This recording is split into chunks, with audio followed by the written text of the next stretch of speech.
बरेच जणांचं म्हणणं आहे, की घराला डेकोरेट अँड ऑर्गनाइज करण्यासाठी पैसा लागतो. तर आज मी अशी झिरो कॉस्ट आयडिया तुमच्यासोबत मस्त शेअर करणार आहे. पण त्याआधी सकाळी टिफिनला मस्त अशी कढी पकोड्याची रेसिपी ट्राय केली होती आणि यावेळेस मी काय केलं, की बटाटा पहिले खिसून घेतला आणि त्याचे पहिले पकोडे बनवून घेतले. बरेच दिवसापासून ना माझ्या बेड साइड टेबलवरचा जो कॉर्नर आहे तो मला ऑर्गनाइज करायचा होता. त्यासाठी एक ऑर्गनायझरही विकत घ्यायचा होता. मी साइडला इमेज लावते. पण तो महागडा होता आणि मला तो आत्ता इम्पोर्टंट वाटत नव्हता. तर त्यासाठीच मी मस्त असा ऑर्गनायझर बनवलेला आहे. तर आपल्या प्रत्येकाच्या घरी असे कार्डबोर्ड्स तर असतात. तर त्यापासून मी एक शेप कट करून घेतला. आतल्या साइडला देखील काही कार्डबोर्ड्स मी त्याच आकाराचे कट करून चिपकवलेले आहे, जेणेकरून तो बनायला स्ट्राँग बनेल आणि ड्युरेबल बनेल.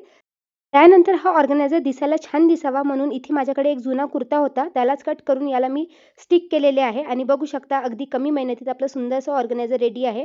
वरती लेस वगैरे मी लावलेली आहे जेणेकरून दिसायला छान दिसेल आणि सगळे बुक्स मी यामध्ये ऑर्गनाइज केलेले आहे. बरेचदा त्यावर चार्जरही ठेवलेले असते. त्याचा पसाराही दिसतो आणि बघू शकता आता कॉर्नर दिसायला किती छान दिसत आहे. तुम्हाला ही आयडिया कशी वाटली कमेंट करून नक्की सांगा.